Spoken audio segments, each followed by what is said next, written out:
Hello friends, welcome to the YouTube channel Sanchi classes. Friends, आज की इस वीडियो में हम टीचिंग एप्टीट्यूड के सेट 12 का वीडियो डिस्कस करेंगे। तो अगर आप हमारे यूट्यूब चैनल सांची क्लासेस पर नए हैं तो चैनल को सब्सक्राइब कर लीजिए, साथ ही साथ नोटिफिकेशन बेल को प्रेस कर लीजिए। तो चलिए अब वीडियो शुरू करते हैं। तो हमारा फर्स्ट क्वेश्चन है, वह कौन सा कथन है जहां बच्चे के संज्ञानात्मक विकास को सबसे बेहतर तरीके से परिभाषित किया जा सकता है। ऑप्शन ए है विद्यालय एवं कक्षा पर्यावरण, ऑप्शन बी सभागार, ऑप्शन सी घर और ऑप्शन डी है खेल का मैदान।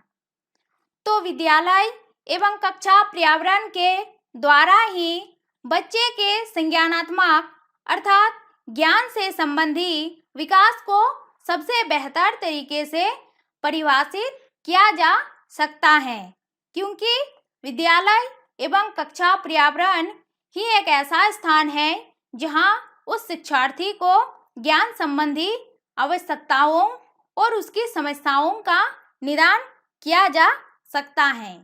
इसीलिए इसका करेक्ट आंसर होगा ऑप्शन ए, विद्यालय एवं कक्षा पर्यावरण।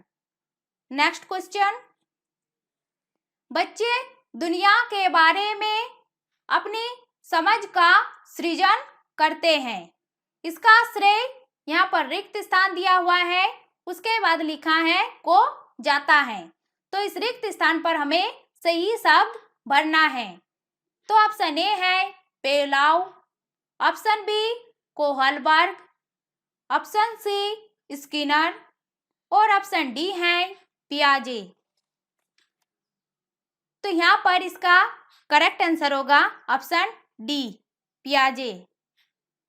यानी यहाँ पर होगा बच्चे दुनिया के बारे में अपनी समझ का सृजन करते हैं, इसका श्रेय पियाजे को जाता है।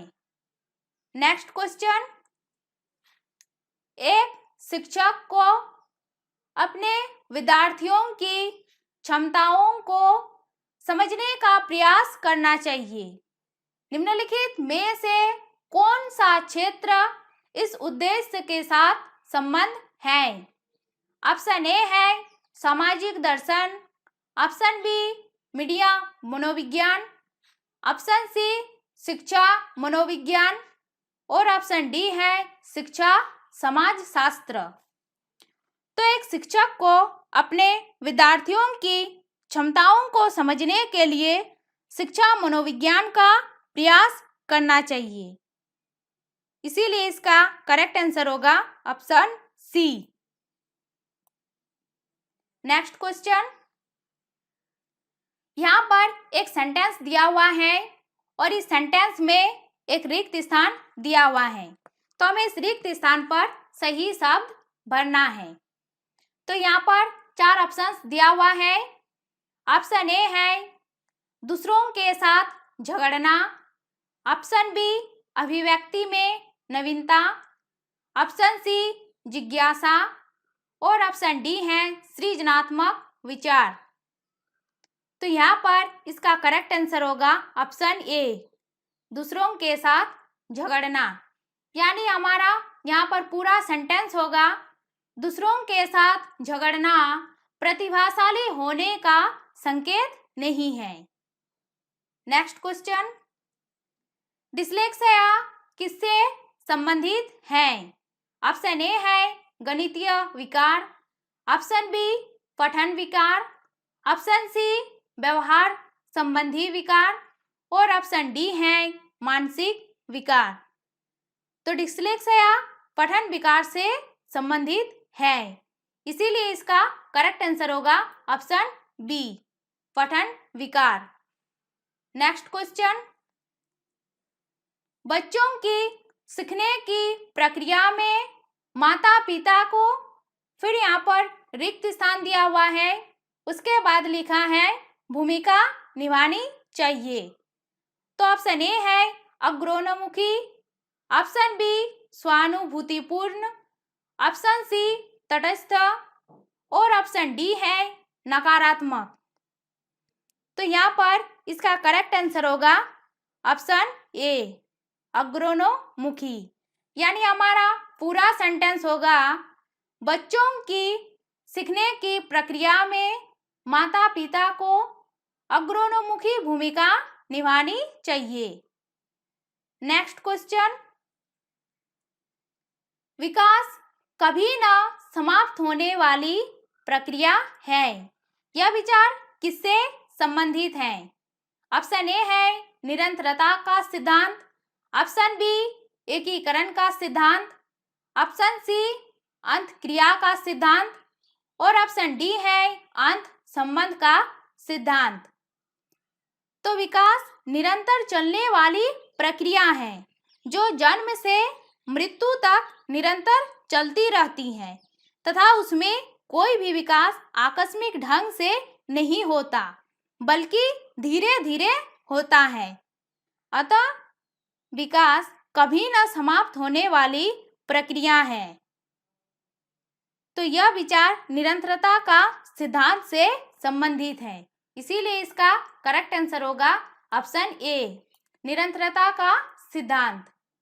नेक्स्ट क्वेश्चन, सीखने के अंतर्दृष्टि सिद्धांत को किसने बढ़ावा दिया? ऑप्शन ए है पेलाव, ऑप्शन बी जीन पियाजे, ऑप्शन सी वाइगोत्स्की और ऑप्शन डी है गेस्टाल्ट सिद्धांतवादी। तो सीखने के अंतर्दृष्टि सिद्धांत को गेस्टाल्ट सिद्धांतवादियों ने बढ़ावा दिया था, इसीलिए इसका करेक्ट आंसर होगा ऑप्शन डी गेस्टाल्ट सिद्धांतवादी। नेक्स्ट क्वेश्चन, निम्नलिखित में से किस अवस्था में बच्चे अपने समवयस्क समूह के सक्रिय सदस्य हो जाते हैं? ऑप्शन ए है प्रौढ़ावस्था, ऑप्शन बी पूर्व बाल्यावस्था, ऑप्शन सी बाल्यावस्था और ऑप्शन डी है किशोरावस्था। तो किशोरावस्था में बच्चे अपने समवयस्क समूह के सक्रिय सदस्य हो जाते हैं, इसीलिए इसका करेक्ट आंसर होगा ऑप्शन डी किशोरावस्था। नेक्स्ट क्वेश्चन, बच्चों के बौद्धिक विकास की 4 विशिष्ट अवस्थाओं की पहचान की गई। ऑप्शन ए है एरिक्सन द्वारा, ऑप्शन बी स्किनर द्वारा, ऑप्शन सी पियाजे द्वारा और ऑप्शन डी है कोहलबर्ग द्वारा। तो बच्चों के बौद्धिक विकास की 4 विशिष्ट अवस्थाओं की पहचान पियाजे द्वारा की गई थी, इसीलिए इसका करेक्ट आंसर होगा ऑप्शन सी पियाजे द्वारा। नेक्स्ट क्वेश्चन, बच्चों को अपने अध्ययन में प्रयास करने हेतु प्रोत्साहित करने के लिए शिक्षकों को, फिर यहाँ पर रिक्त स्थान दिया हुआ है, उसके बाद लिखा है की आवश्यकता होती है।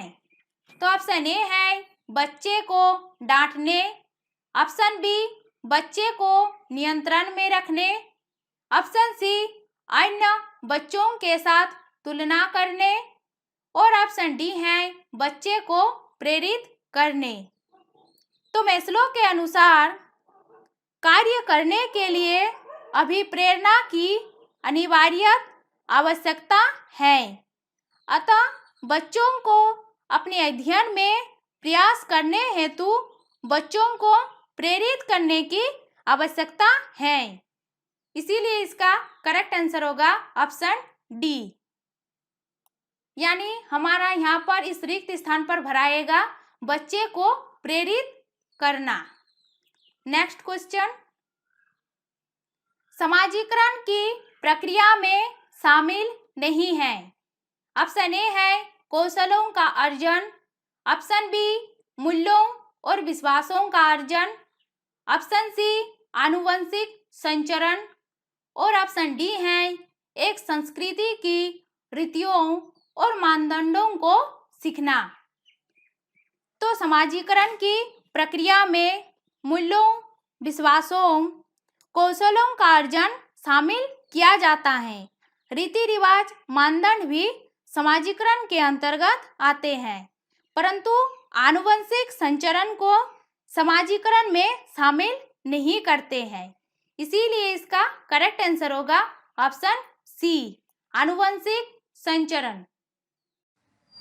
फ्रेंड्स, उम्मीद है कि यह वीडियो आपको काफी पसंद आई होगी, तो वीडियो को लाइक कीजिए, कमेंट कीजिए, साथ ही अपने दोस्तों के साथ शेयर कीजिए ताकि आपके दोस्तों को भी इस वीडियो का लाभ मिल सके।